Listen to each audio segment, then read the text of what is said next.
Space Godzilla is the confirmed villain of the next Monsterverse film, and nobody at Legendary has told you where he comes from.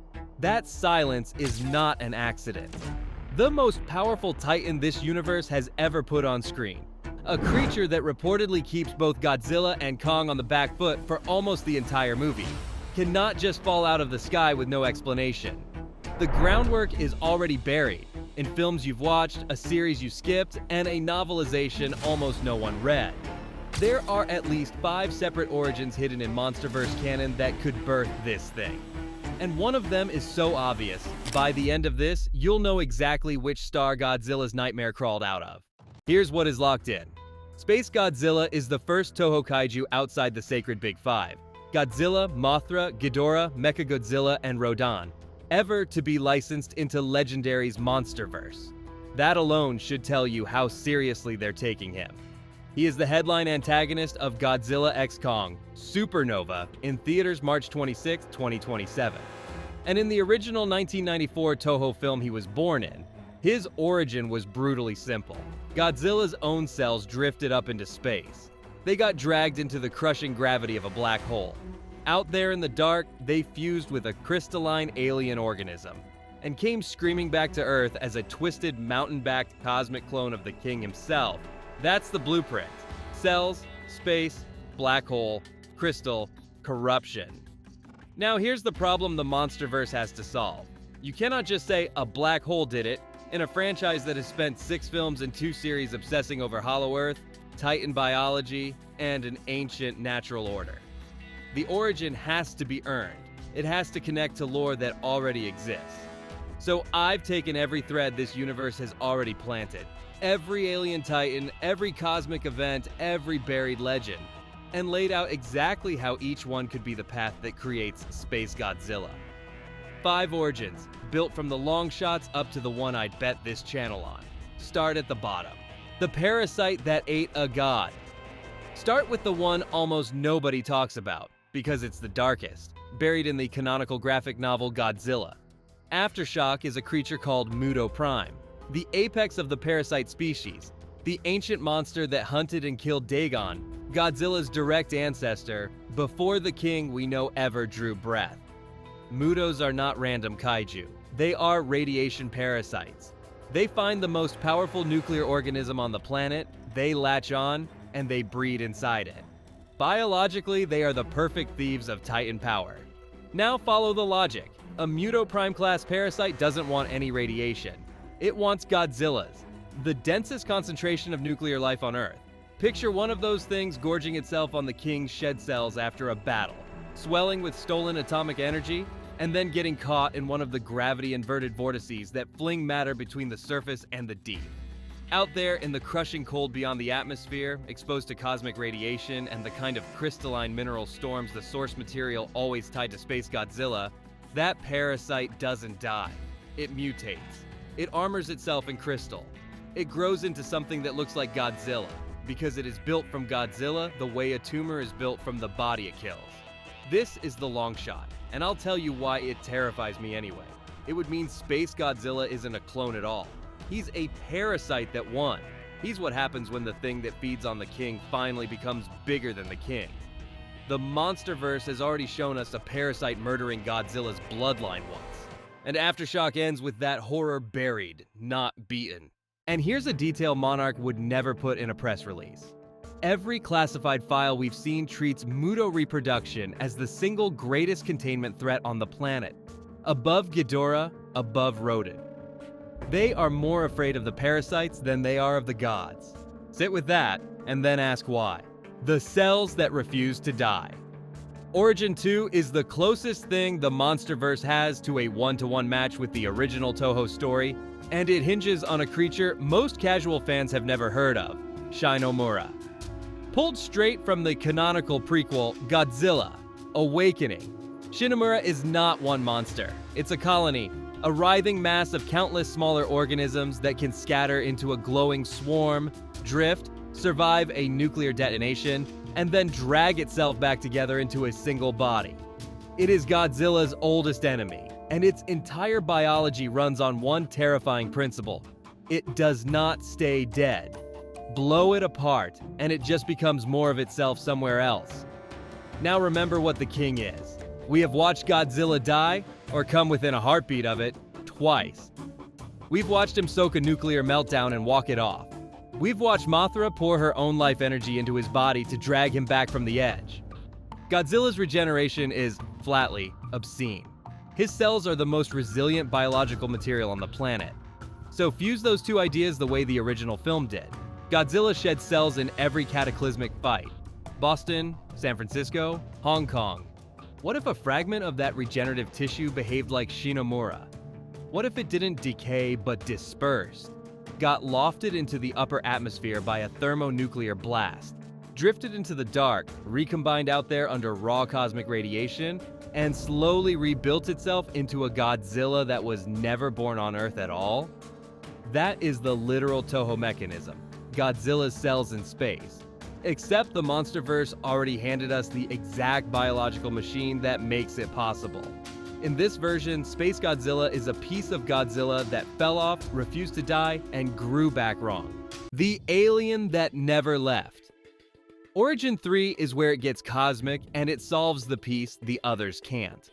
Go back to the original recipe. Godzilla's cells didn't just mutate in space, they fused with a crystalline alien organism. So the obvious question for the Monsterverse is, what alien? And the answer has been standing in plain sight since 2019. King Ghidorah. The films are explicit about this. Ghidorah is the only confirmed alien titan in the entire canon. He fell from the stars. He's described flat out as not part of this planet's natural order. A creature whose alpha frequency was never supposed to exist here, which is exactly why his presence shattered the global ecosystem instead of balancing it. But the part that should make the hair on your neck stand up is what happened after he died. King of the Monsters ends with Godzilla incinerating Ghidorah, and Godzilla vs. Kong reveals that one of those severed heads was recovered, and that it was still, in some sense, alive.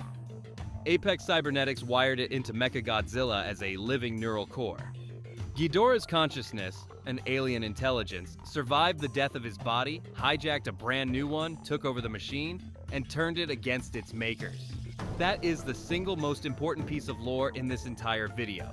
Because if Ghidorah's alien tissue can survive death and rebuild itself inside another Titan's body, then fusing the leftover genetic ghost of Ghidorah with Godzilla's cells doesn't give you a clone.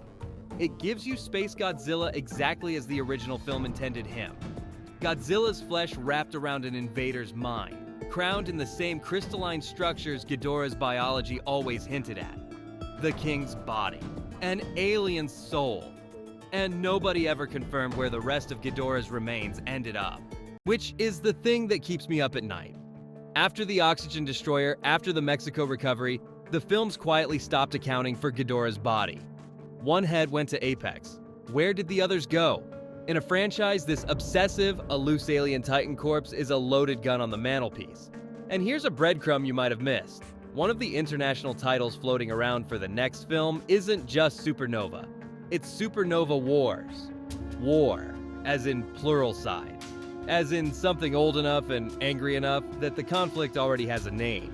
The black hole inside the Earth, Origin 4, is the one the writers practically gift-wrapped, and it lives in the show most of you skipped. Monarch, Legacy of Monsters.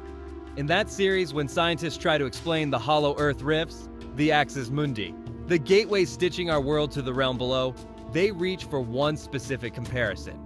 They describe the energy inside those rifts as comparable to the forces found inside a black hole. Read that again. The exact cosmic phenomenon that created Space Godzilla in the source material, black hole energy, already exists inside the Monsterverse. It's not in space, it's under our feet. This changes everything because it means the Monsterverse doesn't need to launch anything into orbit. Hollow Earth is the birthplace of every Titan, sustained by a core that radiates power the way our sun powers the surface. We literally watched Godzilla descend into that realm, bathe in raw core energy, and come back hyper-evolved. A new, pink-spined apex form, stronger than he had ever been. So picture a member of Godzilla's own species, thousands of years ago, exposed not to a gentle charge, but to the full black hole-grade fury of a rift. It wouldn't evolve cleanly. It would warp, it would crystallize. it would become a cosmic abomination. And then, like Scar King hiding in the deep, it could simply stay down there in the dark for millennia. Or, finally living up to the name, claw its way through a rift and out into the black. The brutality of this version is that it makes Space Godzilla homegrown, not an invader. A product of the same energy that made the king a god, proof that the power source Monarch keeps trying to harness has been quietly building monsters worse than anything on the surface this entire time. The one that ate a star, which leaves Origin 5, the one I would bet this entire channel on. To find it, you have to go to the one place almost no one looked, the official novelization of Godzilla vs. Kong, and the unused concept art that leaked alongside it. Both contain a piece of mythology the films have never said out loud. The Iwi, the ancient people who lived alongside Kong, have a name in their lore for a specific titan. They called it Zwozla Hawala, and the legend is chillingly precise. This creature was a member of Godzilla's own species. It ate a star, it was corrupted by what it consumed, turned evil, and became an enemy of the Kongs in the ancient Titan War. The concept art for that war? It shows a winged Godzilla in the sky. Stop and assemble that. A Godzilla kid. A star, consumed, corruption. A cosmic creature that fought the apes in the war that shaped the entire Hollow Earth mythology. That is not a coincidence. That is Space Godzilla, preloaded into Monsterverse canon years before he was ever announced, hiding in a book. And it explains the single biggest clue from the test screenings. The reports that this time, Godzilla and Kong are allies from the very first frame. No rivalry, no alpha showdown, because the enemy isn't each other. The enemy is the thing from the war their ancestors already fought and feared, a Star Eater returning to finish what it started. This is why the film is called Supernova. A supernova is the death of a star.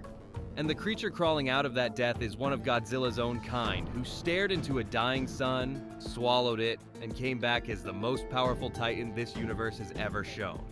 A monster reportedly so dominant it keeps both the King and Kong flat on their backs for almost the entire film. And if Legendary is honoring the source at all, watch for one specific horror they haven't shown yet: the crystals. In the original lore, Space Godzilla doesn't just hit harder. He grows towering crystal spires, drains energy through them, and can trap Godzilla inside a prison built from his own corrupted minerals. Picture that against the evolved Pink Fury King, the one creature who's never met a fight he couldn't simply outpower, suddenly pinned, drained, and forced to watch a thing wearing his own face feed on the planet. So strip away the theories, and here's the thought you don't get to put down. Every single one of these origins ends in the same place. The most powerful titan in the history of the Monsterverse is not an alien, not an invader, not some new threat from outside. It's Godzilla, his cells, his species, his genome turned inside out and aimed back at him. The king has spent 6 films fighting things that were different from him. Now he has to fight a reflection, and reflections don't bleed, don't tire, and don't stop. Supernova isn't Godzilla versus a monster. It's Godzilla versus what he could become. Subscribe to Titan Lore.